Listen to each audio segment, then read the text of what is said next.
चलिए, आज का हमारा टॉपिक है palynology. This term was first time given by the Hyde and William. सबसे पहले किसने दिया था? हाइड एंड विलियम ने ये टर्म यूज किया था, that is the palynology in the 1945। This term is made up of the two words pollinum and logos. Pollinum का मतलब होता है टू स्कैटर या टू डिस्ट्रीब्यूट, यानी छितरा देना, डिस्पर्स कर देना, स्कैटर कर देना। और लॉगी का मतलब ही होता है क्या? स्टडी। ठीक है, अगर ब्रॉड सेंस में करो, it is the branch of science in which study of the micro organic material, micro organic material such as spores, pollen, dinoflagellates and microfossils. ये सब आते हैं जो क्या है, बहुत छोटे हैं, which is are the micro organic material. इनके ही अध्ययन को हम क्या कहते हैं? पालिनोलॉजी। जनरली हम जानते हैं palynology is the study of pollen, नहीं, it is the study of the micro organic material, जिसमें इसमें क्या आता है? स्पोर्स भी आते हैं, पॉलन भी आते हैं, कुछ डाइनोफ्लैजिलेट्स डाइटम्स होते हैं जो हवा में डिस्पर्स होता है, डाइनोफ्लैजिलेट्स एंड माइक्रोफॉसिल्स, कुछ बहुत छोटे फॉसिल्स भी, पॉलन फॉसिल्स हैं, वो भी इनके अंदर आते हैं। स्पोर्स में चाहे वो फंगस का स्पोर हो या एल्गी के स्पोर्स हो, ये सब क्या होते हैं? They are the study under the palynology. It is not the only, it is the study of the pollen grain. Okay, pollen grain only found in the case of gymnosperm and the angiosperm, but it is the study of the, not study of the only pollen, it is the study of spores, pollens, dinoflagellates and microfossils.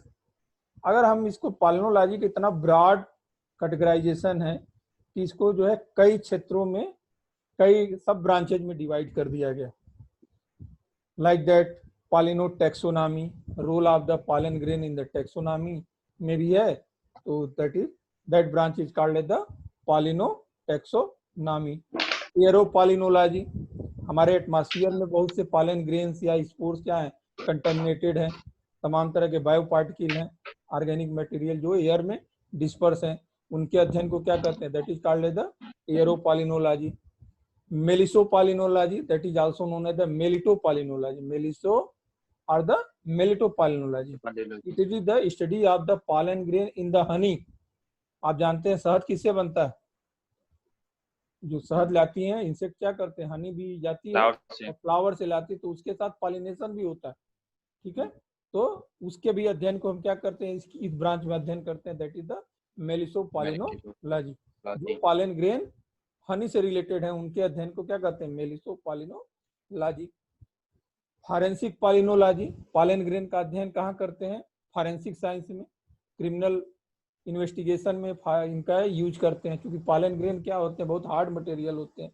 हम कुछ भी खाते हैं या लेते हैं या animals खाते हैं, तो उनके साथ क्या होते हैं? पॉलन ग्रेन या स्पोर्स भी जाते हैं, और उनके अध्ययन के आधार पे, क्योंकि वो डाइजेस्ट नहीं होते हैं, वो फीकस में भी निकल आते हैं, तो उनके अध्ययन को क्या कहते हैं? That is called as the forensic palynology. कैसे क्राइम सीन्स को भी हम क्या करते हैं? उसमें भी अध्ययन करते हैं।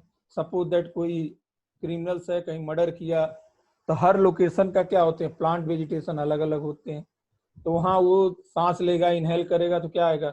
एयर के साथ पॉलन ग्रेन भी जाएगा, उसके लंग्स में पहुंचेगा। तो वहाँ के अध्ययन से पता चल सकता है कि कहाँ पे मर्डर हुआ है, किस पेड़ के आसपास हुआ है, तो उनका भी अध्ययन हम इसमें करते हैं। तो that branch of the palynology is called as the forensic palynology.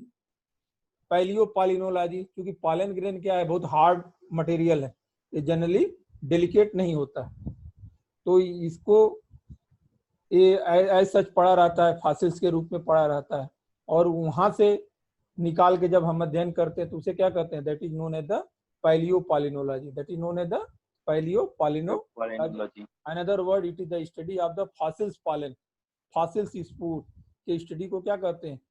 पैलियोपालिनोलॉजी। काप्रोपालिनोलॉजी, काप्रो means होता है क्या? डग। ठीक है, तो जो गोबर भोजन लेते हैं, गोबर होते हैं, डग होता है, उनके में भी पॉलन ग्रेन जाता है, तो उनके अध्ययन के रूप जब करते हैं, वहां पे पॉलन ग्रेन की स्टडी करते हैं, that is called as the capropalynology. Entomopalynology,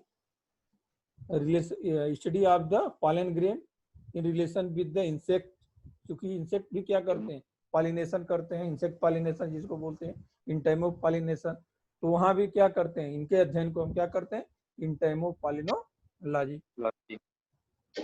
पॉलिनोडेब्रिज, बहुत से पॉलन ग्रेन है जिनमें न्यूट्रिशन वैल्यू होती है, जिनको हम क्या करते हैं एज ए सप्लीमेंट यूज करते हैं, that are the palynodebris. Palynodebris is the, जब पॉलन ग्रेन हम कहीं से कलेक्ट करते हैं तो उनके साथ भी और भी मटेरियल आ जाते हैं, कलेक्ट हो जाते हैं साथ में, तो उनके अध्ययन को साथ में अध्ययन करते हैं, तो that is called as the palynodebris. उसको क्या कहते हैं, पॉलिनोडेब्रिज। सपोज दैट कोई फॉसिल्स पॉलन है, कलेक्ट किया किसी प्लेस से, तो केवल पॉलन ग्रेन नहीं वहां से आएगा, वहां से आसपास के भी मटेरियल्स आएंगे, तो उनके आधार पे भी पॉलन ग्रेन का स्ट्रक्चर, या हो सकता है पॉलन ग्रेन डेलिकेट हो गया हो, केवल उसका स्पेस बचा हो, तो उसके अध्ययन को भी क्या करते हैं, that are studied under the palynodebris. 9 है, दैट इज द लेट्रोपॉलिनोलॉजी। इसके अंदर हम पॉलन के न्यूट्रिशनल वैल्यू, बहुत से पॉलन ग्रेन होते हैं जिसमें क्या होती है, हैव द न्यूट्रिशन वैल्यू, उनका भी अध्ययन करते हैं। कौन कौन से पॉलन ग्रेन सप्लीमेंट के रूप में यूज किए जाते हैं, कोई डिजीज को क्योर करने के लिए यूज किए जाते हैं, आप कह सकते हो मेडिकल में भी यूज किए जाते हैं, तो that are the study under the iatropalynology. अगर हम इनका डिटेल देखें एक एक को, like that palynotaxonomy, it is the study of the spore और the pollen morphology of the plant, of the seed plant. उनके मॉर्फोलॉजी के आधार पे हम उसके टैक्सोनॉमी पोजीशन या वर्गीकरण करते हैं। अगर किसी पॉलन ग्रेन के स्ट्रक्चर के आधार पर अगर हम किसी का वर्गीकरण करें, तो that study is called the palynotaxonomy. इसमें सबसे पहले जो काम किया था पॉलन मॉर्फोलॉजी पे, बहुत बड़ा वर्क है प्रोफेसर ऑर्टमैन का। इसका प्रोफेसर ऑर्टमैन, उन्होंने एक पूरा सीरीज दिया कैसे पॉलन के मॉर्फोलॉजी को हम स्टडी करते हैं, कैसे उसको स्टेन करते हैं, इस पे बड़ा काम किया इन्होंने। ठीक है, तो इसका बड़ा महत्व, on the basis of the pollen morphological data के आधार पे पूरे प्लांट फैमिली को divided into the 2 groups, stenopalynous and eurypalynous. Stenopalynous वे फैमिली हैं जिनमें पॉलन के टाइप में कोई स्पेशल वेरिएशन नहीं होता है, does not exhibit the variation in the pollen grain. उनमें कोई पॉलन ग्रेन एक जैसे सबके सब पॉलन ग्रेन, कोई विशेष अंतर नहीं है, तो दैट आर कॉल्ड द स्टेनोपॉलिनस। पूछा हुआ है क्वेश्चन, व्हाट इज द स्टेनोपॉलिनस और द यूरिपॉलिनस। कुछ वो फैमिली होती हैं जिनमें मार्क्ड वेरिएशन होता है, उनके फैमिली में क्या होता है, पॉलन ग्रेन के आधार पे हम आइडेंटिफाई कर सकते हैं, नहीं भैया ये अगर इस तरह का पॉलन ग्रेन है तो ये ब्रेस्केसी फैमिली का मेंबर, इस स्ट्रक्चर का पॉलन ग्रेन है तो इस फैमिली का, उनको डिस्क्राइब कर सकते हैं। That family are called as the eurypalynous. उनको क्या कहते हैं, that are called as the eurypalynous. तो 2 तरह की पूरा डिवाइड किया गया फैमिली को, एक स्टेनोपॉलिनस, एक यूरिपॉलिनस। जैसे स्टेनोपॉलिनस के एग्जाम्पल आप 1-2 के नाम जान लीजिए, लाइक दैट ग्रैमिनी, चिनोपोडिएसी। इनमें कोई मार्क डिफरेंशिएशन नहीं होता, इनको पॉलन ग्रेन के आधार पर हम डिफरेंशिएट नहीं कर सकते। यूरोपॉलिनस में इनको पॉलन ग्रेन में अपर्चर या उनके स्पोरोडर्म या जीन इंटीन के स्ट्रेटिफिकेशन के आधार पे डिफरेंशिएट करते हैं कि ये फैमिली का पॉलन ग्रेन है या इस फैमिली का इस तरह का पॉलन ग्रेन होना चाहिए। ठीक है, तो that are like that Bignoniaceae, Boraginaceae, Cucurbitaceae, Euphorbiaceae. ये बीज फैमिली में पूरा डिस्क्रिप्शन हो जाता है कि सारे प्लांट इस फैमिली के इसी तरह का स्ट्रेटिफिकेशन शो करते हैं। उनको केवल पॉलन ग्रेन के आधार पे हम बता सकते हैं कि नहीं ये इस फैमिली का मेंबर है। That family is called as the eurypalynous. Question PCS में एक बार पूछता है, which family is the belonging to the eurypalynous. इनमें किसी एक फैमिली का नाम था, बाकी सब नॉर्मल फैमिली थी। तो आप याद रखिएगा, that is the Cucurbitaceae and the Euphorbiaceae. जो जनरल फैमिली है उनके बारे में जरूर जानिए। कई फैमिली थी जो ऐसे तो दिखती थी क्या एक जैसी, जैसे लाइक दैट ट्रेपेसी ओनाग्रेसी, इनमें कोई डिफरेंशिएशन नहीं था, एक जैसे थे और शुरू में इनको एक ही फैमिली के अंतर्गत रखा गया था, केवल इनको सेपरेट किया गया, बाकी सारे स्ट्रक्चर सेम है, only on the basis of the pollen grain Trapaceae and the Onagraceae are the separated into the two different family. इसी तरह से Bombacaceae from the Malvaceae, Malvaceae से फैमिली सेपरेट की गई किस आधार पे, बाकी सारे करेक्टर मालवेसी के इसमें बम्बासी में भी, लेकिन only on the basis of the pollen grain they are the separated as the new family. कुछ फैमिली ऐसी थी जिनमें और करेक्टर तो भिन्न थे लेकिन उनका पॉलन स्ट्रक्चर एकदम एक जैसा था, उसके आधार पे कहा गया नहीं they are the close related, ये क्या है, एक दूसरे से रिलेटेड फैमिली है और उनको मिला के क्या कर दिया गया, एक फैमिली बना दिया गया। Like that Zingiberaceae, Cannaceae, Musaceae they are the kept under the Scitamineae, एक फैमिली थी उसके अंदर क्या कर दिया गया, एक फैमिली बना दिया गया। उसी तरह से मोरेसी, कैनाबिनेसी को अर्टिकेसी में एक अलग फैमिली बना दिया गया, अलग नहीं मतलब ज्वाइंट कर दिया गया, क्योंकि उनमें भले अनडिफरेंशिएशन थे बट पॉलन ग्रेन क्या था, they are the show the similarity, तो उसके आधार पर उनको क्या किया गया, एक में कर दिया गया। तो these are the some advantage या some role of the pollen grain in the pollen taxonomy that is called as the pollinotaxonomy. Aeropolynology, that is the study of the pollinomorphs found in the atmosphere. Pollinomorph is the composed of the pollens, spores and other particles that are the acid resistant found in the atmosphere. ऐसे bio particles हैं जो हमारे atmosphere में हैं, that are collectively called as the pollinomorph, उनको क्या कहते हैं, pollinomorph। ये केवल pollen ही नहीं है, that are the also pollens, spores, other bioparticle like that wool fibers हैं जैसे भदोही डिस्ट्रिक्ट में, वो भी तो क्या है एटमॉस्फेयर में पाए जाते, that are the also organic product। ठीक है, तो जो इस तरह के मटेरियल बायो पार्टिकल्स हैं जो एटमॉस्फेयर में है, जो एसिड रेजिस्टेंस, जो किसी एसिड के द्वारा डिजॉल्व नहीं होते हैं, that are called as the pollinomorph, और उन्हीं के स्टडी को, उन्हीं के अध्ययन को क्या कहते हैं, that is called as the एरोपोलिनोलॉजी। इसीलिए एक और ग्रुप ऑफ एक ब्रांच खुली है, that is called as the एरोबायोलॉजी, इसको क्या कहते हैं, aerobiology. It is the study of the bioparticles, bioparticle मतलब समझ रहे हैं ना, जिनकी ओरिजिन कहाँ से हुई है, किसी न किसी लिविंग थिंग से हुई है, ऑर्गेनिक मैटर है वो। ठीक है, चाहे पॉलन ग्रेन हो, स्पोर्स हो या कोई भी ऐसा पार्टिकल, सपोज दैट कोई वुड फ्रेगमेंट ही है, वो भी क्या है, हवा में उड़ा है, या हमारे हेयर्स के हैं हवा में उड़ रहे हैं, ये भी तो एसिड रेजिस्टेंस है। तो these are also the पॉलिनोमॉर्फ।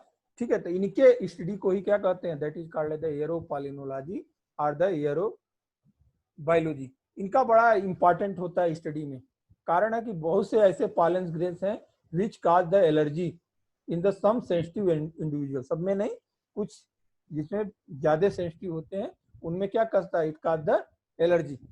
Allergy में क्या होता है, छींक आती है, कफ जम जाता है, नाक जम जाती है, तमाम नाक लाल हो जाती है, आंखें लाल हो जाती है, कंजाइटिस हो जाता है, या आंखों में जलन होने लगता है। ठीक है, फीवर्स आ जाता है उन लोगों में। ठीक है, तो these are the some allergic like that hay fever that also called by the pollen grain of the Betula, Populus, Salix and Chrysanthemum, एक होती है कांग्रेस ग्रास, उसके द्वारा उसके पालन से होते हैं। ठीक है, तो इनका ये अध्ययन बड़ा इंपॉर्टेंट है, तभी तो बता पाएंगे भैया आपको एलर्जी है कि नहीं है, नहीं तो पता चला आप सर्दी जुकाम का इलाज कर रहे हो तो ठीक ही नहीं होगा। एक पर्टिकुलर मौसम में किसी को किससे एलर्जी है, इसका डायग्नोस करना बहुत मेडिकल फील्ड में जरूरी होता है, तो दोनों मिल के करते हैं, ये डॉक्टर नहीं जांच सकता है, इसको कौन बता सकता है, जो बॉटनिस्ट होगा, जो पॉलिनोलॉजी पढ़ा होगा वो तो बताएगा कि भैया नहीं इस पॉलन ग्रेन से इनको एलर्जी। अब सपोज दैट आप हंडिया में हो और आप ऐसे पेड़ के नीचे आपके घर के आसपास है और आपको एलर्जी है और आप आके इलाज करा रहे हो कहाँ, इलाहाबाद में, और डॉक्टर साहब कह रहे हो डॉक्टर साहब पता नहीं क्यों हर सीजन में हमेशा बड़े परेशान रहते हैं। ठीक है, तो डॉक्टर क्या करेगा, इन्वेस्टिगेट कराएगा, पता लगाएगा कि वाकई इनको किस चीज से एलर्जी। बहुत सी चीजें होती हैं, कई लोगों को चाक की डस्ट से एलर्जी होती है, कई लोगों को गंदगी से एलर्जी होती है। ठीक है, तो उसको कौन पता लगाएगा? एरोबायोलॉजिस्ट प्लस क्लिनिकल प्रैक्टिस के कोलैबोरेशन से काम होता है, और जिसके द्वारा पता चलता है हाँ भैया एक पर्टिकुलर इस प्लांट से है, तो आपको कहा जाता है भैया अगर प्लांट ही हटवा दो आसपास से, या जब उनका पॉलिनेशन हो तो आप अवॉइड करो बाहर जाने से, ठीक है। अदरवाइज तो आप उनको अवॉइड ही करना इलाज है, उसका कोई इलाज है नहीं, ठीक है। इसमें जनरली आप लोग क्या लेते हो जब एलर्जी होती है? तो सिट्रीजिन या एक और कौन सी गोली आती है जो एविल खाते हो, ठीक है। तो देखो एक क्वेश्चन हमको एक बार इंटरव्यू में पूछा था बोर्ड में कि अगर आपको एलर्जी हो जाए तो सबसे पहले क्या करेंगे, ठीक है, आपको हो किसी पर्टिकुलर से, ठीक है। तो that is the another third branch is the called the melissopalynology, that is also known as the melito, pronunciation meliso karo or the melito, both are the same. It is the study of the pollen or spores present in the honey, जो शहद में pollen या spores होते हैं उनके अध्ययन को क्या कहते हैं? मेलिसोपालिनोलॉजी और द मेलिटोपालिनोलॉजी। ये क्या करते हैं? बहुत सी जानकारी हमको देते हैं। It provide the plant species के बारे में जो जिससे क्या करती है हनी भी जाती है। अब ये मालूम चल जाए भैया कौन सा प्लांट पे हनी ज्यादा कलेक्ट हो रहा है तो क्या करें, वही लगवाएं, अगर आप हनी बी कीपिंग का वो काम कर रहे हैं तो, ठीक है। अब जरूरी तो नहीं हर फ्लावर पे हो जाती होंगी, तो आप कैसे आइडेंटिफाई करेंगे? By the study of the pollen grain, okay. वो हनी में स्टडी कराएंगे कौन कौन से पॉलन ग्रेन पे ज्यादा जा रही हैं, किन पौधों पे जा रही हैं, तो आसपास क्या होने चाहिए? वो पौधे होने चाहिए, तब आपकी हनी क्या होगी? ज्यादा आएगी, प्रोड्यूस होगी। ये also provide the botanical and geographical origin of the honey, ये भी बताती है कि हनी कहाँ से ओरिजिनेट हुई है, किस एरिया से, किस प्लांट से ओरिजिनेट हुई है हनी, तो पता चल जाता है। अब आप शहद लाइए, शहद में क्या कितना स्टेन कर दीजिए, पॉलन ग्रेन तो रहेंगे ही, उनके अध्ययन से हम बता सकते हैं, लैब में बता देगा आदमी कि हाँ भैया किस एरिया का पॉलन ग्रेन है, क्योंकि वो पर्टिकुलर प्लांट जो उसमें पॉलन पाया जाता है, हर प्लांट हर जगह नहीं पाया जाता है, कुछ प्लांट किसी लोकेलिटी के स्पेसिफिक प्लांट होते हैं जो वहीं होते हैं, ठीक है, ज्यादा मात्रा में जनरली, ठीक है। तो दीज आर द सम, बहुत से हैं, इनमें कई एलर्जिक पॉलेंस भी होते हैं, पॉलन ग्रेन होते हैं, कई लोगों को हनी खाते ही एलर्जी होने लगती है, हर हनी से नहीं होती है, पता चला जो है धनुपुर वाला शहद ले आते हैं, जब खाते हैं तो एलर्जी होने लगती है, वहां वाला से नहीं होती है। ये कैसे पता चलेगा? ये पता चल लगता है कि वो पर्टिकुलर पॉलन जिससे आपको एलर्जी है वो पौधा कहाँ है, धनुपुर के आसपास इलाके में ज्यादा, क्योंकि वहां के इंसेक्ट से वो पॉलन आ रहा है, हनी आ रही है, तो वहां भी पॉलन ग्रेन आ रहा है, तो उससे ये भी पता चल।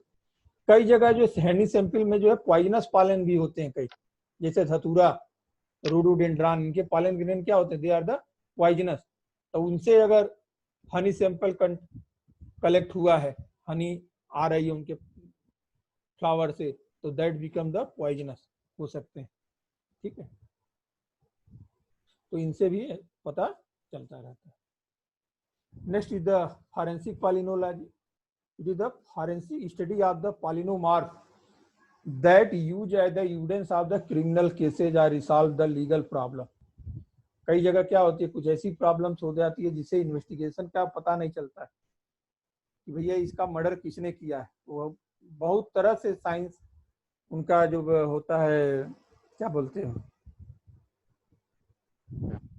पोस्टमार्टम होता है, तो हर चीज ली जाती है, कफ का एरिया से निकाला जाता है, फेफड़े से निकल लिया जाता है सोल्यूशन, पूरे आपके स्टोमक में क्या खाया है आपने उस समय उससे लिया जाता है, ठीक है। तो उससे पता चल जाता है कि वाकई इसको कैसे मारा गया है, ये आदमी अगर किसी पर्टिकुलर जगह का कुछ खिला के ऐसे मारा गया है तो उसकी हनी आ जाएगी, या सपोज दैट मर्डर किया हमने धनुपुर इलाके में और ले जाके फेंक आए, मारने के बाद कहाँ? इलाहाबाद में।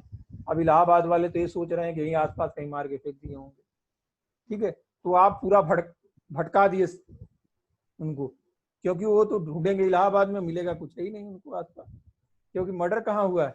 तो उसमें क्या होता है, आदमी अगर मर्डर किया भी होगा तो किसी कहीं ना कहीं तो खड़ा होगा, उसके जूते में क्या आएंगे, तमाम मिट्टियां चिपकी होंगी, उसके जूते पे तमाम पॉलन ग्रेन भी आ सकते हैं उन मिट्टियों के साथ, या तमाम डाइनोफ्लैजिलेट्स आ सकते हैं, या उसके स्टडी से पता चल जाता है नहीं अरे यार ये तो इलाहाबाद में पॉलन ग्रेन है ही नहीं, यानी इससे क्लियर हो गया कि आदमी यहाँ तो नहीं मारा गया। ठीक है, तो कई जगह ये क्राइम सीन को रिसॉल्व करने में काम आता है। तो that science is called the forensic palynology. बड़ा अच्छा साइंस है आज की, बड़ा इसमें स्कोप है, और कई जगह तो फॉरेंसिक बायोलॉजी करके नई ब्रांच खोल दी गई कई बड़ी बड़ी यूनिवर्सिटियों में, MSc in the forensic science. ठीक है, फॉरेंसिक साइंस का एक पार्ट है दैट इज द फॉरेंसिक पॉलिनोलॉजी। उसमें हर सारी बातें आपको बताई जाएंगी, और आपको इसमें जॉब भी बहुत श्योर सर्टन होता है। तो दैट इज द पैलियोपॉलिनोलॉजी। नाम ही बता रहा, पैलियो का मतलब फॉसिल्स और पॉलिनो मतलब ऐसे फॉसिल्स पॉलन की स्टडी। It is the study of the fossils micro organism such as pollen grains, spores, fresh water algae, marine. देखो जब आप पॉलिनोलॉजी में केवल दिमाग से निकाल दो only it is the study of the pollen grain, no doubt major है पॉलन ग्रेन, बट इसके साथ जो भी माइक्रो हैं छोटे वाले हैं उनको सबको हम स्टडी करते हैं। That as pollen grains, spores, dinoflagellate, सबका अदर प्लैंक्टोनिक फॉर्म्स जो छोटे छोटे हैं, even the animals remains that is called as the chitinozoans, chitinozoans, fungal spores, dinoflagellates और other organism except the diatom, except the diatoms, उसमें नहीं, diatoms they are the not the micro organism. ठीक है, सबके अध्ययन को ही क्या कहते हैं, they are called as the palaeopalynology. जो कभी फॉसिल्स हो गए आज की डेट में किस रूप में, दे आर द फॉसिल्स के रूप में, उनके अध्ययन को क्या कहते हैं, पैलियोपॉलिनो। काप्रोपॉलिनोलॉजी, नाम ही बता रहा है, काप्रो का मतलब क्या होता है, डग।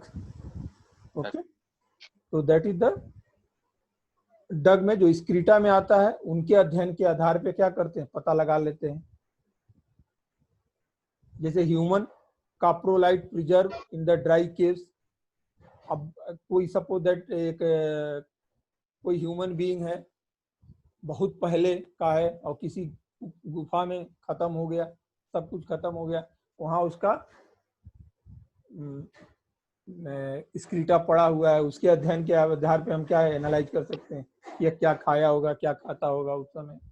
ठीक है, तो दैट इज आल्सो जो diet of the pre historic human, पुराने मानव क्या खाते थे। आज तो आप दाल चावल क्या क्या खा रहे हो, आपको पता चल पाएगा, कैसे बताओगे कि मोहनजोदड़ो का आदमी क्या खाता था, दाल चावल साथ घी भी खाता था कि नहीं खाता था, चावल खाता था कि गेहूं खाता था, या दाल भी खाता था, ये सब कैसे पता चल जाता है, इन्हीं सब सम एविडेंसेस के द्वारा। क्योंकि अगर कुछ खाया होगा तो उसके स्क्रीटा में पड़ा होगा, वो पॉलन ग्रेन डाइजेस्ट नहीं होता, बात समझ में, दे आर द, वो ऐसे पड़ा रहेगा फॉसिल्स के रूप में। अगर किसी भी प्लांट को खाया होगा तो उसका पॉलन ग्रेन प्रिजर्व होगा, तो इससे मालूम चल जाता है उस समय क्या भोजन के रूप में वो लेता होगा। ठीक है, तो दैट इज द आल्सो एक है इसमें। इवन मर्डर कोई किसी पर्सन का हुआ है, लास्ट टाइम क्या खाया है, उसके आधार पे भी पता चल जाता है, उसके स्टोमक में, गट में या फीसेज में पड़े रहते हैं, फीकस में पड़ा रहता है वो पॉलन ग्रेन। इसके आधार पे हम पता लगा सकते हैं कि वो मरने से पहले क्या खाया था। ठीक है, कहाँ का खाया था। ठीक है, तो दैट इज द, ये इसका है। Entomopalynology, study of the pollen grain associated with the insect. क्योंकि जानते हैं कि इंसेक्ट क्या करते हैं, they are the attracted by the flowers, flower से अट्रैक्ट होते हैं, और फिर क्या करते हैं, एक फ्लावर से दूसरी प्लेन पे जाते हैं और अपने लेग के साथ चिपका के पॉलन ग्रेन को दूसरे पे पहुंचाते हैं। That is called as the entomopollen, sorry क्या कहते हैं इसको, entomophilous, that is called as the entomophilous. ठीक है, इनके अध्ययन को अगर हनी बी के सेंस में केवल अध्ययन करेंगे तो देखो इसी से एक ब्रांच निकल गई, ब्रांच में ब्रांच, पूरे इंसेक्ट की बात नहीं कर रहा है, केवल अगर हनी बी के बारे में अध्ययन करेंगे तो उसे क्या कहते हैं, मेलिसोपालिनोलॉजी। ठीक है, तो यहाँ भी इंसेक्ट और पॉलिनेशन का अध्ययन पूरा एक ब्रांच ही है। That is the palynodebris. Palynodebris का मतलब होता है इन द ऑर्गेनिक जंक या ऑर्गेनिक मैटर। ठीक है, जब हम प्रिपरेशन करते हैं पॉलिनोलाज के पॉलिनोमार्फ का, तो पॉलिनो मतलब बायो पार्टिकल्स के साथ क्या होते हैं, और भी मटेरियल्स आ जाते हैं साथ में, तो जो स्पोरोपॉलिनिन या काइटिन के बने हुए नहीं हैं। ठीक है, लाइक दैट वुड फ्रेगमेंट, तमाम इस तरह के आ गए, तो उनको उसके अध्ययन को हम क्या कहते हैं, जो एक्स्ट्रा मटेरियल आ गया, that is called the debris. ठीक है, कूड़ा करकट कह सकते हो, दैट इज द पॉलिनो डेब्रिज। ठीक है, तो उनका भी उसके पालन के साथ इन्वायरमेंटल रिलेशनशिप होता है, उसके स्टडी को ही क्या कहते हैं, palynodebris. Electropalynology, the study of the spores and pollen as applied to the human health problem. तमाम हमारे मेडिकल साइंस में जो हेल्थ प्रॉब्लम है हम हमारी, उनमें भी क्या करते हैं, हम इनको अप्लाई करते हैं। Like that spores are the have the medicinal property, कुछ होते हैं जिनमें क्या होती है, खुद की मेडिसिनल वैल्यू होती है, जैसे लाइकोपोडियम का spore, that is commercially called as the vegetable sulphur. It is use as the treatment of the stomach disorder. कोई आपका खाना पचने उचने में क्या है प्रॉब्लम है, तो उसमें ये इसको खिलाया जाता है, स्टोमक डिसऑर्डर में यूज किया जाता है, that is the lycopodium spores. इसी तरह spores of the adiantum use as the cure in the cough. pollen grain of the Cycas sarcinalis have the narcotic properties। ठीक है, ठीक है, तो these are the some applied branches of the palynology। ये 9 branches हैं जिनके बारे में आपको जानना चाहिए, क्या क्या पालिनोलॉजी का रूल है। तो आप डिफाइन करेंगे, बताएंगे कि ये बहुत, क्योंकि ये आपको किस रूप में पढ़ना है थर्ड ईयर में, एज द अप्लाइड बॉटनी, जिनका क्या हो ह्यूमन बीइंग से कुछ रिलेशन। तो अप्लाइड कैसे बताएंगे, ये इस फील्ड में हमारा इनका एप्लीकेशन है। ठीक है, अब बात आ गई, चलो पॉलन ग्रेन या स्पोर्स की बात आ गई, तो इनको स्टडी कैसे करेंगे। स्टडी करने के लिए क्या करते हैं, किसी बायोलॉजिकल मटेरियल को हम क्या करते हैं, स्टेन करते हैं। ठीक है, उनका स्ट्रक्चर देखने के लिए स्टेनिंग करते हैं, उनको फिक्स करते हैं, फिर स्लाइड पे बनाते हैं। तो कैसे उनका स्लाइड प्रिपेयर करेंगे, स्पेशली पॉलन का, that is called as the pollen preparation. इसी को क्या कहते हैं, that is called as the pollen preparation. Okay, देखो पॉलन प्रिपरेशन के 4 मेथड्स बताए गए हैं जो यूज किए जाते हैं। First is the given by the Fisher, this is known as the Fisher method. Woodhouse ने एक मेथड दिया था pollen, that is called the Woodhouse method. Erdtman ने दिया था, जो मोस्ट कॉमन है, that is the Erdtman method of the pollen preparation. P K Nair जो इंडियन पॉलिनोलॉजिस्ट है, इनका बहुत वर्क है पॉलिनोलॉजी के फील्ड में इंडिया के रेफरेंस में, इन्होंने भी एक मेथड दिया था पॉलन प्रिपरेशन का, that is called the Nayyar method, that is called the Nayyar method. चलिए एक एक को देख लेते हैं थोड़े थोड़े बारे में। देखो जो पहला मेथड है, इसमें कुछ नहीं करते हैं, पॉलन को ग्रेन को लेते हैं, एक स्लाइड पे वॉश कर देते हैं with the solution of the xylols और द बेंजीन। जाइलाल या बेंजीन के सोल्यूशन से उसको धुल देते हैं, ताकि और भी जो आसपास के मटेरियल हो क्या हो जाए, वॉश आउट हो जाए। और फिर हम उसको स्टेन करते हैं weak solution of the fusion stain, finally mounted in the glycerine jelly and study. तो कोई बहुत विशेष नहीं है। आरपी वुडहाउस ने दिया था 1935। इस मेथड में क्या करते हैं, पॉलन ग्रेन को ट्रीट करते हैं सबसे पहले किससे, by the absolute alcohol. Alcohol में धुलने से क्या होता है, जितने भी ऑयली या रेजिनियस सब्सटेंस होंगे वो सब क्या हो जाएंगे, वॉश आउट हो जाएंगे। ऑयल किसमें, एल्कोहल में डिजॉल्व होके बाहर हो जाता है। और फिर इसको क्या करते हैं, मेथिलीन ग्रीन से माउंट स्टेन करते हैं, और ग्लिसरीन जेली से करके कवर स्लिप से ढक के हम स्टडी करते हैं। तो केवल 3 स्टेप का है। सबसे पहले क्या करेंगे, एल्कोहल से वॉश करेंगे, वॉश करने के बाद मेथिलीन ग्रीन से स्टेन करेंगे, और फिर ग्लिसरीन जेली डाल के स्लाइड को क्लोज कर देंगे। ये सब दोनों जो मेथड है that is the temporary method, ये तो कुछ दिन के लिए, अदरवाइज परमानेंट स्लाइड नहीं बन सकती है। ठीक है, तत्कालिक अध्ययन करना है, फ्लावर ले आए और देखे, बात समझ में। The third method that is called as the given by the G. Artman in 1952 and 64, a most widely accepted standard method of the pollen preparation था, that is called as the acetylysis method। इसको क्या कहा गया? acetylysis method। आप में हो सकता है अगर कुछ पूछे लगे तो पूछ सकता है what is the acetylysis method, कैसे करते हैं? इन दिस मेथड क्या करते हैं, पॉलन ग्रेन को ट्रीट करते हैं with the mixture of the 9:1 solution of the acetic anhydride and the concentrated sulfuric acid। 10 में से 9 भाग क्या लेंगे, एसिटिक एनहाइड्राइड, और 1 भाग लेंगे कंसंट्रेटेड सल्फ्यूरिक एसिड, और उसके मिक्सचर से क्या करते हैं, ट्रीट करते हैं। ठीक है, ट्रीट करके फिर स्टडी करते हैं। नयर साहब ने जो इनका एसिडोलाइसिस मेथड था उसी को क्या किया, मॉडिफाई किया थोड़ा सा, that is the modification of the acetolysis method of the Erdtman. इन्होंने कैसे किया, ये बड़ा लंबा चौड़ा है मेथड, थोड़ा थोड़ा ब्रीफ में हम लोग जान लेते हैं कैसे करते हैं। देखो इसको 4 स्टेप में करते हैं। फर्स्ट जो है प्री ट्रीटमेंट। प्री ट्रीटमेंट में क्या करते हैं, सबसे पहले 70% एल्कोहल से फॉर द एटलीस्ट 24 आवर। अनमोल बदमाशी कर रहे हो तुम, चलो पढ़ा रहे हैं ना, चलिए चलिए जाइए, बाद में आइएगा। ठीक है, तो 70% एल्कोहल से क्या करते हैं, उसको धुल देते हैं और 24 आवर के लिए केप्ट कर देते हैं। फिर उसको सेंट्रीफ्यूज करते हैं, ये बहुत बड़ा है, इसको हम लोग नहीं पढ़े तो अच्छा है। ठीक है, फिर सेफ्रेनिन से स्टेन करते हैं और 2 ट्यूब बनाते हैं, फिर एसिटोलाइसिस करते हैं जो अभी इन्होंने बताया। इनमें 9:1, ये थोड़ा सा कॉम्प्लिकेटेड है, आप लोग को हम डिटेल दे देंगे, आप स्क्रीनशॉट ले लीजिए, पढ़ लेंगे, क्लियर है नहीं? ठीक है, पढ़ेंगे आपको मालूम हो जाएगा। फिर इसको क्लोरिनेशन करेंगे, आधा ऑक्सीडेशन करेंगे 2 ट्यूब में लेके, और फाइनली क्या करेंगे, माउंट कर देंगे। ठीक है, माउंट करके फिर स्टडी करेंगे।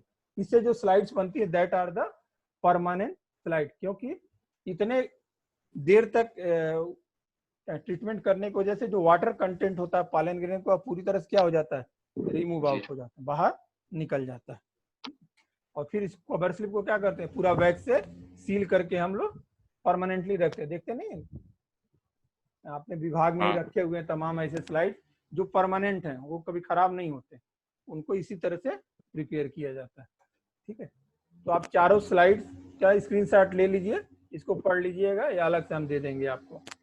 ठीक है, और फिर हम एनालाइज करते हैं उस जो स्लाइड्स बनी है क्या स्ट्रक्चर है, क्या उसका स्कल्पचर है, सब कुछ। तो this is all about the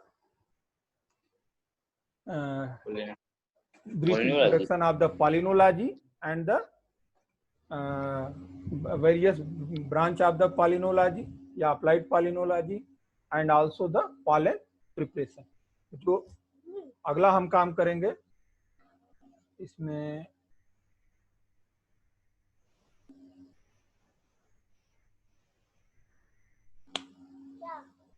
चलो मार देंगे पापा तुमको। ठीक है, अब हम लोग पॉलन के स्ट्रक्चर की स्टडी करेंगे, that is called the pollen morphology. ठीक है, पॉलन होता कैसा है,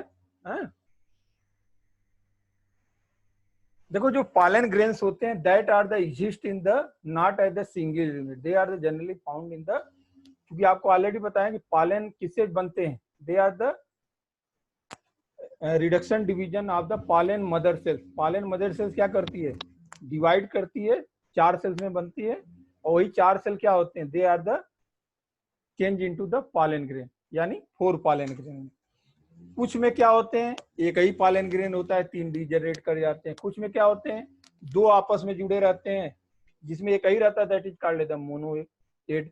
जिसमें 2 पॉलन ग्रेन आपस में जुड़े रहते हैं दैट इज कॉल्ड द डाइएड। जिसमें चारों के चारों क्या होते हैं, आपस में जुड़े रहते हैं, that is called as the tetrad. उनको क्या कहते हैं, टेट्राएड। ये कई तरह से हो सकते हैं अरेंजमेंट, ऑलरेडी हम पढ़ा चुके हैं आप लोग को एम्ब्रियोलॉजी में कि आइसोबाइलेटरल हो सकता है, टेट्राहेड्रल हो सकता है, टी शेप होता सकता है, डेकुसेट अरेंजमेंट हो सकता है। कुछ में क्या होते हैं, बहुत सारे पॉलन ग्रेन एक ग्रुप में होते हैं, that is called as the polyad. More than 4 pollen grain सब आपस में जुड़े होते हैं, that are called as the polyad. कुछ में स्पेशल स्ट्रक्चर होते हैं जो क्या करते हैं, पॉलन के डिस्पर्सल को हेल्प करते हैं, उनमें हवा में उड़ने के लिए कुछ स्ट्रक्चर बन जाते हैं, that is called as the pollinium. That is called as the pollinium, जो पाया जाता है, किसका करेक्टर है, कैलोट्रोपेसी का, ठीक है, जो मदार का पौधा होता है उसमें इस तरह के पॉलन ग्रेन पाए जाते हैं, ठीक है। तो these are the unit of the pollen unit, कि किस तरह से पॉलन क्या होते हैं, सब एक दूसरे के यूनिट में भी हो सकते हैं। अकेले होगा मोनोएट, 2 होंगे डाइएट, 3 होंगे ट्राइएट, ट्राइएट तो नहीं मालूम है, 4 के ग्रुप में होते दैट इज कॉल्ड टेट्राएट, बहुत सारे ग्रुप में होंगे 4 से ज्यादा that is called the polyad. Special structure बनाएंगे that is called the like that pollinium. Polyad को कंपाउंड पॉलन ग्रेन भी कहते हैं। अब चलिए पॉलन ग्रेन के पोलैरिटी की बात करें, किस तरह किस में पोलैरिटी पाई जाती है। अब कोई गोलाकार है तो उसमें तो कोई पोलैरिटी नहीं होती होगी भाई, स्फेरिकल है, पोल आप नहीं बता सकते हो कि कौन सा प्रॉक्सिमल पोल है कौन सा डिस्टल पोल है। तो पॉलन ग्रेन की पोलैरिटी कैसे निर्धारित होती है, जब वो रिडक्शन डिवीजन करेगा, कौन रिडक्शन डिवीजन करेगा तो जो पोर्शन उसका सेंटर की तरफ होगा, ठीक है, तो सेंटर से बाहर की तरफ जो एक लाइन खींची जाए that is called the polar axis, उसको क्या कहते हैं, पोलर एक्सिस। जो सेंटर की तरफ पोल होगा that is called the proximal pole. देखिए फिगर में आपको क्लियर दिख रहा है, ये पॉलन ग्रेन क्या है, पॉलन मदर सेल डिवाइड करके 4 सेल बनाई है, तो चारों क्या होंगे, एक सेंटर की तरफ ओरिएंटेड होंगे ना, तो जो सेंटर की तरफ एरिया होगा that is called the proximal pole, जो डिस्टल की तरफ होगा that is called distal pole, और इसको जो कट करेगी line that is called the equatorial axis. इसी के आधार पे हम क्या करते हैं, पॉलन ग्रेन की पोलैरिटी का निर्धारण करते हैं, ठीक है। अब आपको जैसे एक सेपरेट पॉलन ग्रेन है तो आप कैसे कह देंगे नहीं सर ये प्रॉक्सिमल पोल है एक डिस्टल पोल है, इसका निर्धारण कैसे होता है कि वो ओरिजिन के समय में किधर है ओरिएंटेड था, ठीक है। तो कुछ होते हैं पॉलन ग्रेन जिनमें पोलैरिटी होती है, यानी उसमें दिखती है साफ साफ डिस्क्रिमिनेट, 2 पोल दिखते हैं, इक्वेटोरियल प्लेन या पोलर एक्सिस या डिस्टल पोल या प्रॉक्सिमल पोल दिखता है, तो उनको कहते हैं पोलर। कुछ होते हैं जिनमें पोलैरिटी दिखती ही नहीं है, आप आइडेंटिफाई नहीं कर, पूरी तरह स्फेरिकल है, उसमें आपको पता ही नहीं चलेगा कौन सा सेंटर की तरफ था कौन बाहर की तरफ हुआ, that are called the apolar, उनको क्या कहेंगे, ए पोलर। कुछ पॉलन ग्रेन होते हैं जिसमें 2 पोल नहीं कई एरिया दिखती है, कई एरिया से लगता है कि ये पता नहीं चलता है कि ये कौन इसमें डिस्टल पोल है कौन सा प्रॉक्सिमल पोल है। उसके अलावा कई पोल होते हैं तो उनको कहते हैं हेट्रोपोलर, दैट आर कॉल्ड द हेट्रोपोलर। 3 तरह की पोलैरिटी हो गई, आइसोपोलर जिनमें दोनों पोल क्या हो सिमिलर हो, हेट्रोपोलर जिनमें दोनों पोल क्या हो डिसिमिलर हो, ए पोलर जिनमें कोई पोल डिस्टिंग्विश न हो। चलिए पॉलन ग्रेन के शेप एंड साइज के आधार पे देखिए, पॉलन ग्रेन के साइज की बात करोगे तो बहुत छोटे पॉलन ग्रेन से बड़े भी पॉलन ग्रेन, कई तो नंगी आंखों से दिखाई दे जाते हैं, ठीक है। खास करके आप टेडोफाइट के जो पॉलन ग्रेन होते हैं बहुत बड़े होते हैं, स्पोर सारी पॉलन ग्रेन की बात करें, स्पोर्स वहां यूज करते हैं, तो they are the very larger in size. Size shape की बात करो तो ये क्या होते हैं, या तो स्फेरिकल भी हो सकते हैं, या थोड़े पोल से चपटे हो सकते हैं, कोई इक्वेटर से चपटे हो सकते हैं, तो उनको अलग अलग टर्म यूज करते हैं, वो अभी आपको हम डिटेल में बताएंगे। स्ट्रक्चर के आधार पे उनके बाहर की तरफ कैसा अपर्चर है, कैसा इग्जीन का स्ट्रक्चर है, तो इन 3 के आधार पे हम प्लान को सबसे पहले देखते हैं पॉलन साइज। जो सबसे छोटा पॉलन साइज ग्रेन होता है that is the less than 10 micrometre. कितना, अरे यार क्यों फाड़ रही है, that is less than 10 micrometre, that are called the very small pollen grain, जो 10 माइक्रोमीटर से भी छोटे। स्मॉल साइज जिनका डायमीटर 10 से 24 10 to 24 माइक्रोमीटर है, that pollen grain is called as a small pollen grain. Medium size pollen grain more than 25 less than 50 यानी 25 से 49 micrometer वाले जो pollen grain होंगे that are called as the medium size. Large जिनका 50 से 99 समझ रहे हो, यानी 100 के अंदर और 50 से ऊपर that are called as the large pollen grain. Very large pollen grain जिनका डायमीटर 100 to 200 माइक्रोमीटर है. gigantic बहुत बड़े that are the more than 200 micrometre.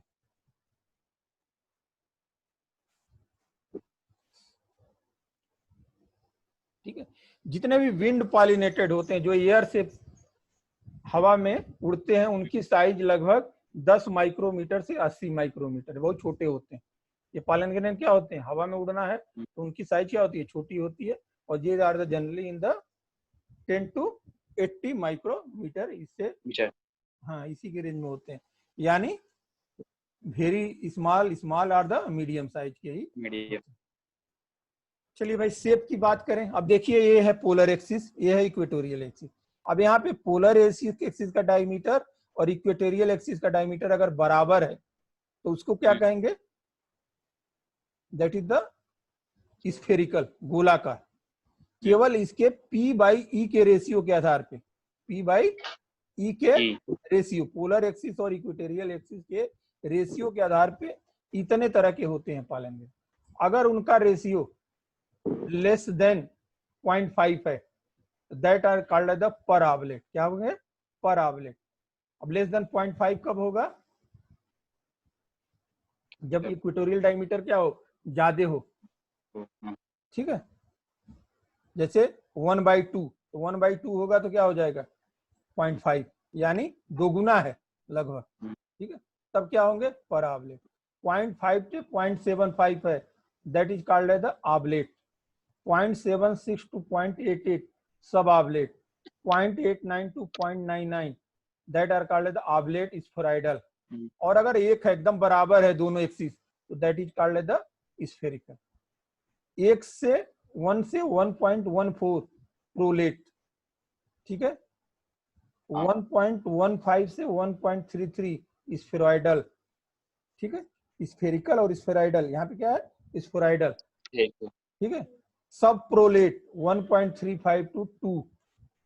ठीक है, और more than 2 that is called as the perprolate. क्या कहेंगे, पर प्रोलेट. इतने तरह के केवल किसके आधार पे, P by E ratio, polar axis और इक्वेटोरियल डायमीटर के रेशियो से इतने तरह के, चाहे पर ऑबलेट, ऑबलेट, सब oblate, oblate spheroidal, spherical.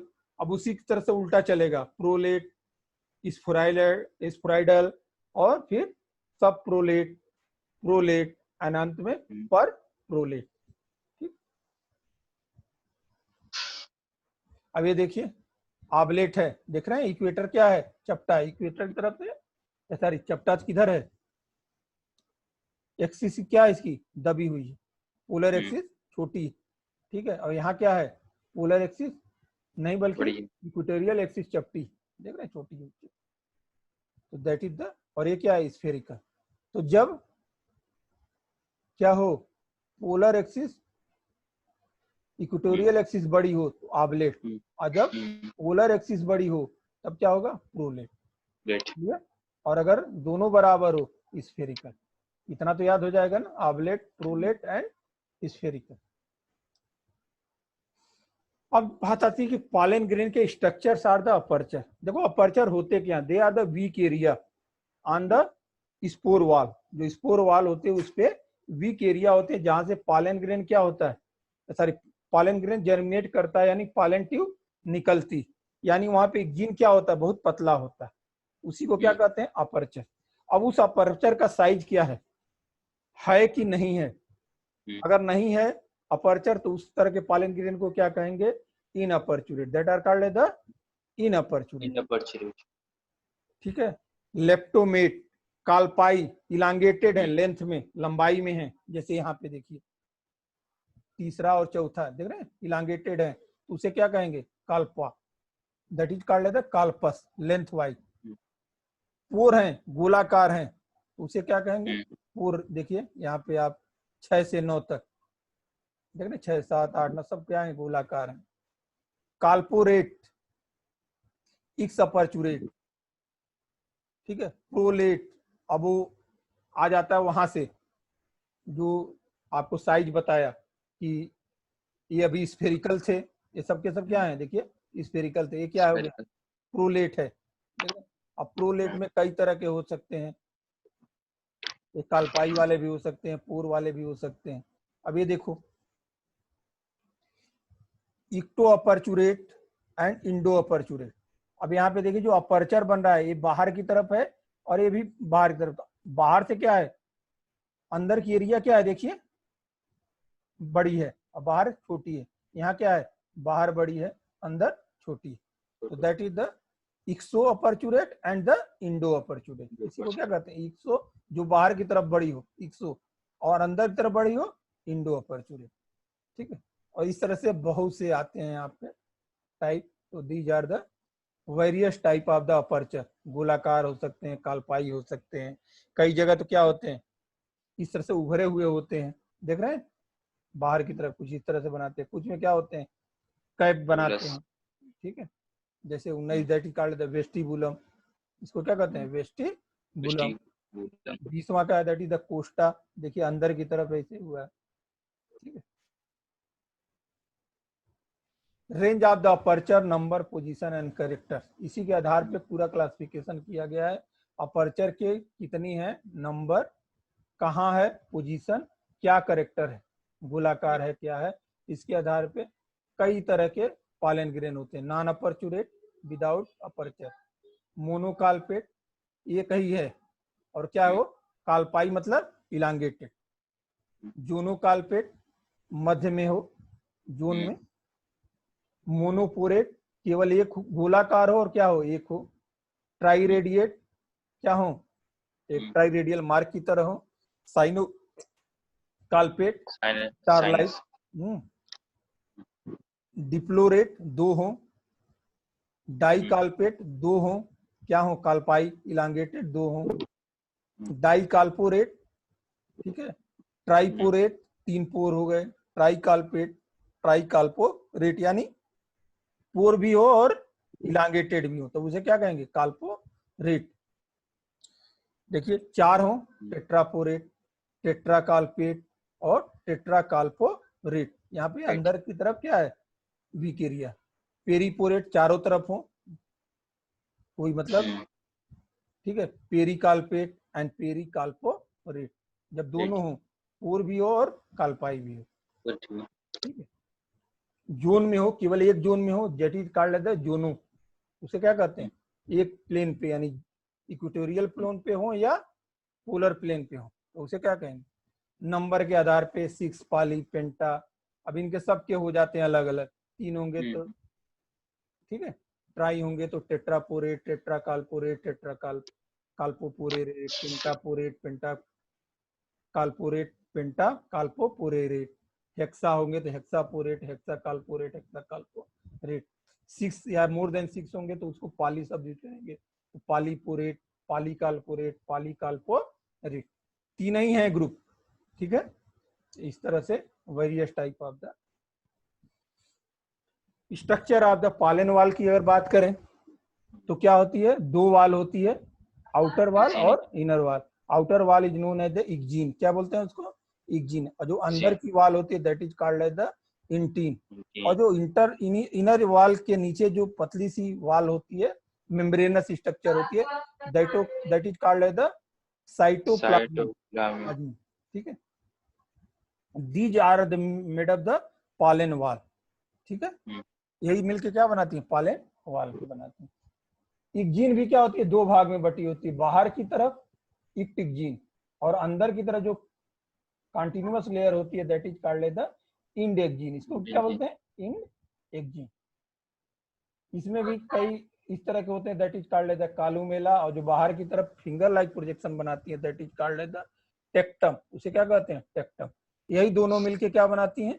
सेक्सीन and nexine, that is called the sexine and nexine. ठीक है, तो दोनों अलग अलग चीजें हैं, इक्ट जीन और इंडेक्स जीन। ठीक है, कंटिन्यूअस लेयर है, और इक्ट जीन और इंडेक्स जीन का मिल के क्या बनाती है, नेक्सीन। ये नीचे वाला पोर्शन जहां पे कालुमेला मतलब प्रोजेक्शन लाइक स्ट्रक्चर हो, उसे क्या कहेंगे, columella, that make the nexine. ठीक है, sorry sexine, that is called as the nexine. और ये मिलके क्या बने, एक जीन। इंटीन में कोई खासियत नहीं होती है, they are the continuous layer, और दैट इज द साइनोप्लाज्म। तो पॉलन वॉल विथ टेक्टम और विदाउट टेक्टम, ठीक है, उनके बाहर क्या हो, कवरिंग ना हो। देख रहे हैं यहाँ पे क्या है, पैक्ड है पूरा एरिया, अंदर तो भरा हुआ खाली है, लेकिन बाहर की तरफ क्या हुए, पैक है।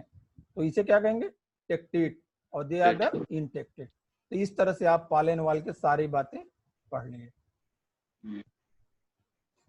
अब तमाम तरह के स्कल्पचरिंग होती है, पिस्टिलेट, स्कारबेट, वेरुकेट, रेटिकुलेट, फेबुलेट, परफोरेट, इक्विनेट, रेगुलेट, स्टेरिएट, ये तमाम इस तरह के स्ट्रक्चर आपको बाहर की तरफ सरफेस एरिया दिखेंगी। तो जब जिस तरह की देखें उस तरह का नाम रख देते। तो this is all about the structure of the pollen grain और द पॉलन मॉर्फोलॉजी। कुछ और स्लाइड्स हैं हमारे पास, देखेंगे आप, एक ओरिजिनल स्लाइड्स हैं वो, उससे आपको पॉलन स्ट्रक्चर क्लियर हो जाएगा। देखिए, एक पॉलन ग्रेन है एंजियोस्पर्म का, आपको ऑलरेडी बता दिए हैं कि पॉलिनेशन क्या होता है, किसी में 2 सेल पे होता है, किसी में 3 सेल पे होता है। Take place in the 2 cell stage, one generative cell, another is the tube nucleus. ठीक है, बाद में जनरेटिव न्यूक्लियस क्या होता है, they it make the 2 male gamete at the time of the pollination. तो ये बाहर क्या है, इक्जीन है, देख रहे हैं, और ये वीक एरिया है, जिसे क्या कह रहे हैं आप, अपर्चर। पतली हो जाती है, that is called as the aperture. और ये जो पतली एरिया अपर्चर में बची है और प्लस इक्टीन, इसी को मिला के क्या कहते हैं, nexine, that is called as the nexine. ठीक है, अब बाहर का सेक्सीन। ओके, जनरली इक्जीन जो आउटर लेयर की इक्जीन होती है, that is made up of the sporopollenin. इससे बनी होती है, स्पोरोपॉलिनिन बनी होती है। They are the resistant against the various chemical and fungi, fungus and bacteria. ना इसको बैक्टीरिया डिजॉल्व कर सकता है, ना फंगस डिजॉल्व कर सकता है, और ना कोई केमिकल। जनरली बहुत हार्ड एसिड की बात नहीं कर रहा, नॉर्मल एसिड इसको डिजॉल्व नहीं कर पाती। इसीलिए देख रहे हैं क्या, सल्फ्यूरिक एसिड से वाश करते हैं।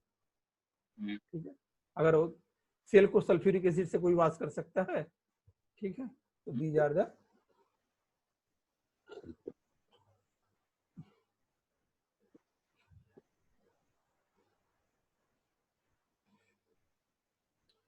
ठीक है। इनका अध्ययन क्यों करते हैं, आपको ऑलरेडी बता चुके हैं। क्या करते हैं, सिस्टमेटिक पोजीशन प्रदान करते हैं कि पौधा किस फाइलोजेनेटिक ग्रुप का है, उनको अगर पॉलन ग्रेन, हाँ, टेक्सोनॉमी में ऑलरेडी बता चुके हैं आपको। टेक्सोनॉमी में हम यही सब स्ट्रक्चर देखते हैं कि कितने पे पॉलन न्यूक्लियस हैं, पॉलन का अपर्चर क्या है, पॉलन का साइज क्या है, पॉलन का शेप क्या है, पॉलन का स्कल्पचर क्या है, पॉलन वॉल का स्ट्रक्चर क्या है, पॉलन की पोलैरिटी क्या है, पॉलन यूनिट कैसा है। ठीक है, these are the some term. Already आपको पॉलन यूनिट बता चुके हैं, पॉलन की पोलैरिटी बता चुके हैं, पॉलन के अपर्चर बता चुके हैं, कई तरह के होते हैं, पॉलन की साइज, पॉलन का शेप क्या है, पॉलन के स्कल्पचर क्या है, जो बाहर का आउटसाइड से जो दिखता है, किस तरह के उभार हैं या प्लेन है या क्या है, तो that is called the sculpture. और पॉलन वॉल का स्ट्रक्चर के आधार पे हम पॉलन मॉर्फोलॉजी को निर्धारित करते हैं कि ये पॉलन ग्रेन का स्ट्रक्चर इस फैमिली का है, तो कहाँ से बिलोंग करता है। देखिए, 2 न्यूक्लियस होते हैं, एक ट्यूब न्यूक्लियस, एक जनरेटिव। ये बाई न्यूक्लिएट है, और जहाँ 3 होते हैं that is called try nucleate. Try nucleate वाले ये हैं, देखिए यहाँ पे जर्मिनेशन के बाद 3 न्यूक्लियस बन गए। ट्राई न्यूक्लिएट कुछ होते भी हैं जिनमें पॉलिनेशन से पहले ही हो जाता है, जैसे कैरियोफिलेसी। ठीक है, that is the pollen of pink family, it is also known as the pollen of pink family. Caryophyllaceae में क्या होता है, 3 सेल स्टेज पे पॉलिनेशन होता है, 3 सेल। जो पालन का स्टोर मटेरियल होता है, क्योंकि पालन भी क्या है, कुछ चाहिए इसको डेवलप करने के लिए, तो किसी में स्टार्च होता है, किसी में ऑयल होता है। तो ये भी बताता है कि किस ग्रुप से हैं ये, ठीक है।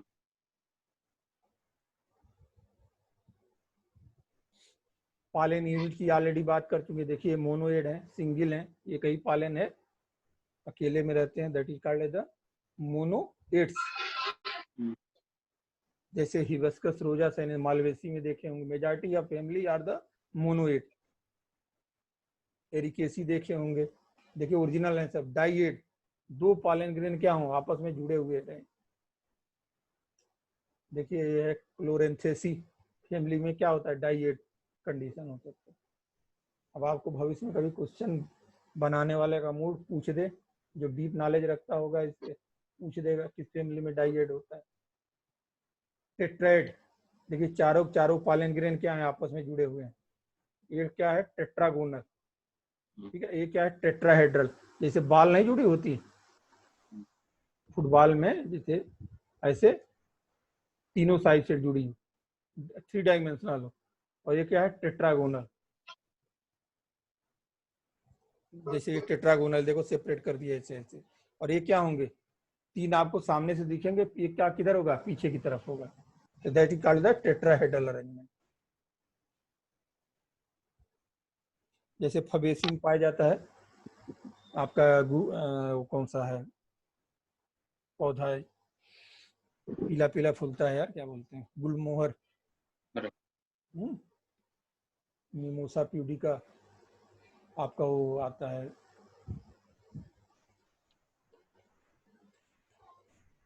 देख रहे हैं, मिंट फैमिली में टेट्राएड होती है, टेट्रागोनल। देख रहे, डेकुसेट, डेकुसेट में क्या होता है, चारों के चारों एक दूसरे से जुड़े होते हैं एक क्रम में, that arrangement is called the arrange in the row, arrange in the row, चारों क्या होते हैं, 1 2 3 4, that is called the decussate tetrad, sorry T shape, this is called the T shape. देख रहे हैं, 2 ऊपर और यहाँ 1 और 2 नीचे ऐसे। पॉलीएड, बहुत सारे पालन ग्रेन क्या होते हैं, एक ही में जुड़े हुए, मल्टीपल 8 फ्यूज ग्रेन, 8 पालन ग्रेन आपस में क्या है, ये ओरिजिनल पिक्चर है सब। पॉलीएड है, that is the पार्किया स्पेसियोसा।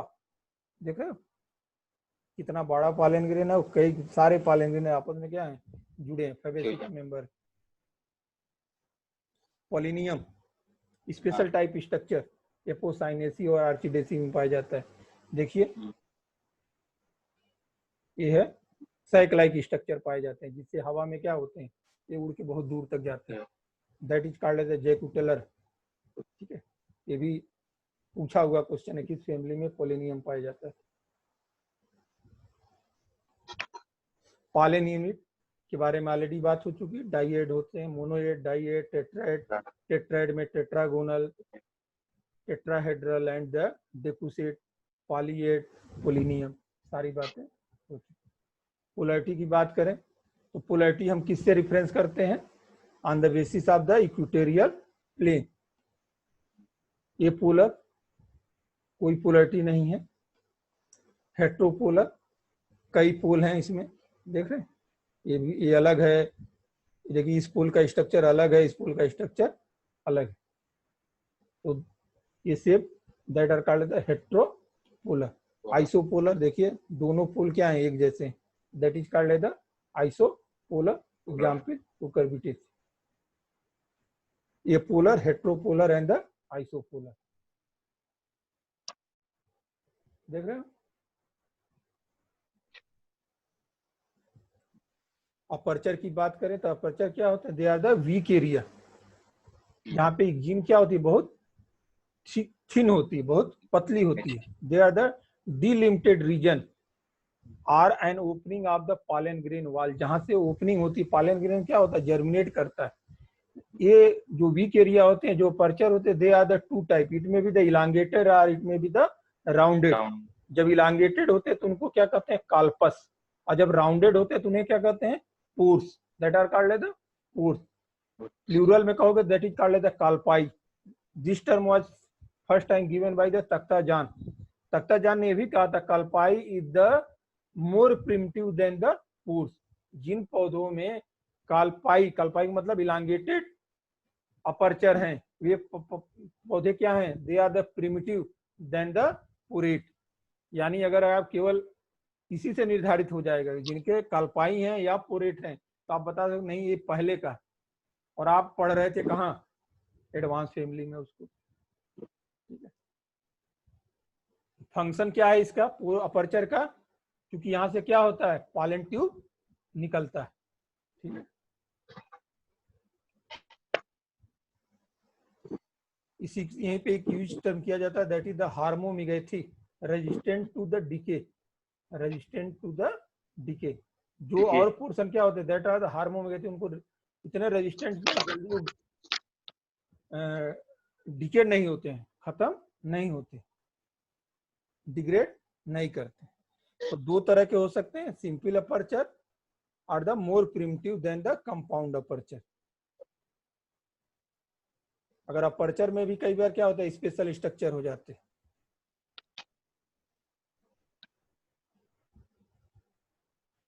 Number of aperture में भी the vary from the mono, di, tri, tetra, penta, hexa और द पॉली। ठीक है, मोनोपोरेट अगर पोर होगा तो मोनोपोरेट, डाईपोरेट, टेट्रापोरेट, ट्राईपोरेट, पेंटापोरेट, हेक्सापोरेट और द पॉलीपोरेट। उसी तरह अगर काल्पाई होगा तो क्या कहेंगे, मोनोकाल्पेट, डाईकाल्पेट, ट्राईकाल्पेट, टेट्राकाल्पेट और पेंटाकाल्पेट। देखो ये मोनोकाल्पेट है, केवल एक है अपर्चर, मोनोकाल्पेट एस्ट्रेसी का, देख रहे हैं, ये देखिए पूरा एक वीक एरिया। मोनोपोरेट देखिए केवल एक जगह गोला का राउंडेड है, देख रहे हैं, पोएसी। ट्राईकाल्पेट, अब देखिए कितना बड़ा उदाहरण है। एस्ट्रेसी में क्या पाई जाती है, काल्पाई। ग्रैमनी में क्या पाया जाता है, पोर। ठीक है, दोनों में एक ही है। यहीं से हो गया ना कि Gramineae is the advance over the Asteraceae. Asteraceae में कौन एडवांस है, मोनोकाट पहले आया कि डाईकाट पहले आया, क्लियर, डाईकाट पहले आया उससे मोनोकाट बना है। Monocot is the more advance than the dicot. देखो एस्ट्रेसी में क्या है, काल्पाई, और ऑलरेडी तख्ताजान ने क्या कहा है, colpi is more primitive than the porate. देखिए ट्राईकाल्पेट 3, ठीक है, एकैंथेसी का एग्जाम्पल है। एकैंथेसी में किस तरह पाए जाते हैं, 3 ट्राईकाल्पेट। ट्राईपोरेट 4 गोले पाए जाते हैं, that is called the triporate. Cucurbitaceae, Cucurbitaceae में पाया जाता है इस तरह का स्ट्रक्चर, ट्राईपोरेट। ट्राईकाल्पोरेट दोनों चीज पाई जाती है इसमें, देखिए काल्पाई भी है और पोर भी है, देख रहे हैं, इसे क्या कहेंगे, काल्पोरेट। काल्पोरेट, काल्पाई भी है और पोर भी है, तो जिसे क्या कहेंगे, काल्पोरेट। पॉलीपोरेट, पोर क्या है, बहुत से एमरेंथेसी में, कानोलिकेसी में, पॉलीपोरेट। अब देखिए यहाँ पेंटापोरोरेट, देख रहे हैं 5।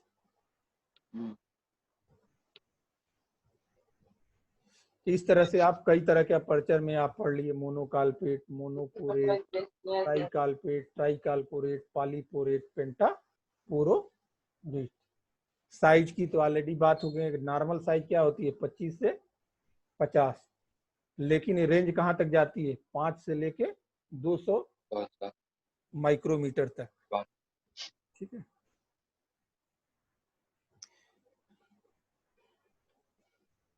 मालवेसी के जो होते हैं, मालवेसी और कुकरबिटेसी के सबसे बड़े आप यहाँ से एक चीज ये भी देख सकते हैं।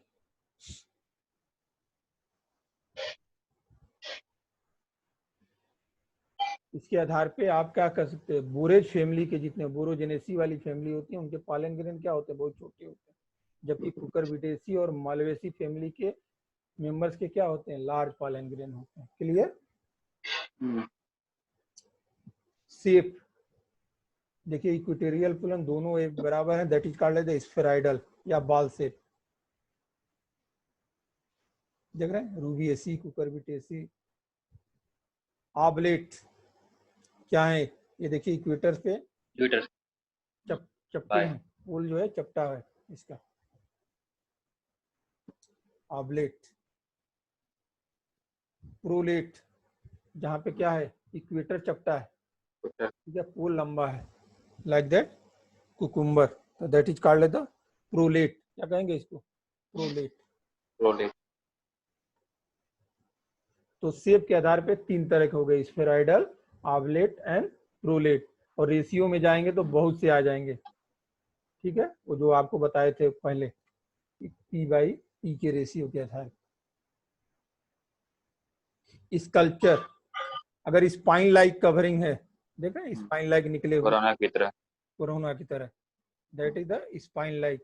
वार्ट लाइक, ठीक है, की तरह इस तरह से उभरे हो। देखो स्पाइन में, स्पाइन लाइक जनरली एस्ट्रेसी फैमिली में आपको इसी तरह के दिखेंगे। वेरुकेट, कैरियोफिलेसी। ब्रेन लाइक, जैसे ब्रेन होता है ना उस तरह से होते हैं। रेगुलोज, टेबुलेट, पिटेट, अंदर धसे हुए।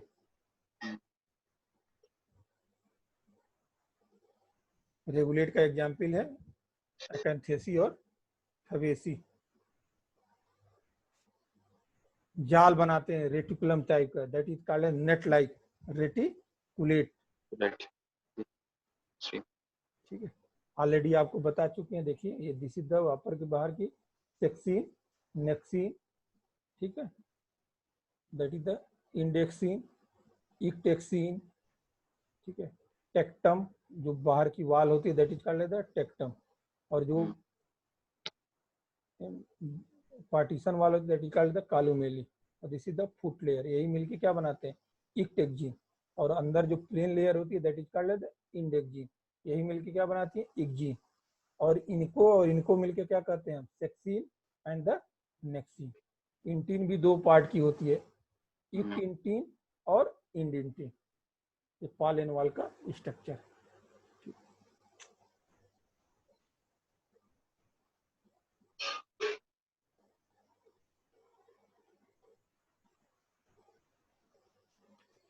ठीक है, तो this is all about the पालन मॉर्फोलॉजी। इसमें एक और चीज रह जाएगा, कुछ इसके अप्लाइड यूज बताएंगे, और इसके बाद पालन क्लासिफिकेशन जो नैयर साहब ने दिया था, एनपीसी फार्मूला, नंबर, पोजीशन और करेक्टर के आधार पे कैसे पालन को, ग्रेन को क्लासिफाइड किया गया। तो एक कल हम आप लोग से इस पे चर्चा करेंगे। Okay, thank you.